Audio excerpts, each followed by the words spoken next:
বর্ণিল সব আয়োজনে বন্দরনগরীতেও উদযাপিত হচ্ছে মহান বিজয় দিবস। দিনটিতে বিনম্র চিত্তে স্মরণ করা হলো বীর শহীদদের। সব আয়োজনে সবার কণ্ঠেই ছিল একটি স্থিতিশীল ও সুন্দর দেশ গড়ার ডাক। ক্ষোভ জানান ইতিহাস বিকৃতির। বাঙালি জাতির অবিস্মরণীয় গৌরবের দিন, তাই তো নতুন প্রভাতে বীর শহীদদের স্মরণের আয়োজন। চট্টগ্রামে সূর্যোদয়ের সাথে সাথে কাঠটলি স্মৃতিস্তম্ভে শহীদদের প্রতি শ্রদ্ধা জানিয়ে শুরু হয় দিনের আনুষ্ঠানিকতা। সেখানে প্রথমে ফুল দিয়ে শ্রদ্ধা জানান সিটি মেয়র।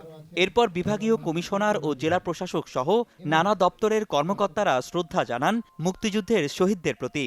এরপর খুলে দেওয়া হয় সর্বস্তরের মানুষের জন্য। 1971 নতুন এবং ফিরে আসা গ্রাহকদের জন্য নগদে চলছে ক্যাশব্যাক সহ প্রতিদিন হাজারো উপহার জেতার সুযোগ। হবে আশা আর ফেরা, সারপ্রাইজ সেরা। মুক্তিযুদ্ধে মহান স্বাধীনতার যে মর্মার্থ নিয়ে সেদিন মুক্তিযুদ্ধ হয়েছিল, একটা সাম্যতা, ন্যায় বিচার, সামাজিক মানবিক মর্যাদা, বারবার সেটা আসলে ইনফ্যাক্ট ব্যাহত হয়েছে বিভিন্ন কারণে। আমরা প্রত্যাশা করি আমাদের আগামী তরুণ প্রজন্ম তারা সেই দেশপ্রেমে উজ্জীবিত হয়ে তারা একটি নতুন বাংলাদেশ গড়বে, যে বাংলাদেশে সবাই থাকবে নিরাপদ, যে বাংলাদেশে প্রতিটি মানুষের অধিকার প্রতিষ্ঠিত হবে, যে বাংলাদেশে সবাই শিক্ষিত হবে, সেই শিক্ষা হবে বড়দেরকে সম্মান করার, ছোটদেরকে ভালোবাসার। কেন্দ্রীয় শহীদ মিনারেও শ্রদ্ধা জানাতে আসে রাজনৈতিক নেতা ও নানা শ্রেণী পেশার মানুষ। নতুন প্রজন্মের কাছে তুলে ধরতে চান নিজেদের শেখরের গল্প। কিন্তু 54 বছর পরেও মুক্তিযুদ্ধ ও তার ইতিহাস নিয়ে নানা বিভ্রান্তিকর তথ্য প্রচারে ক্ষোভ মুক্তিযোদ্ধা সহ অনেকের। কোথাও জানি আমাদের একটু শূন্যতা রয়েছে। আমাদের যে সমাজের বিভিন্ন স্তরের মানুষের মধ্যে যে বৈষম্য, সেটা কিছুটা হয়তো রয়ে গিয়েছে। তরুণ প্রজন্ম এখন যেভাবে সম্পৃক্ত হয়েছে, সাধারণ জনগণও যদি যুক্ত হয়, ইনশাল্লাহ অচিরে বাংলাদেশ দুর্নীতিমুক্ত হবে। যারা যুদ্ধ করে নাই, যুদ্ধ দেখে নাই, তারা যুদ্ধের গল্প করে, তারা যুদ্ধের গল্প বানায়, যুদ্ধের সাহিত্য করে, সৃষ্টি করে।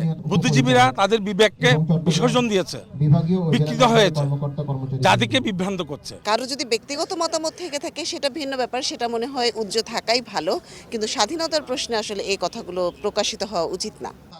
দেশের সামগ্রিক পরিবেশ অস্থিতিশীল জানিয়ে একটি সুষ্ঠু, সুন্দর, নিরপেক্ষ নির্বাচনের মধ্য দিয়ে দেশের শান্তিপূর্ণ পরিস্থিতি বজায় থাকবে এমন প্রত্যাশা করেন কেউ কেউ।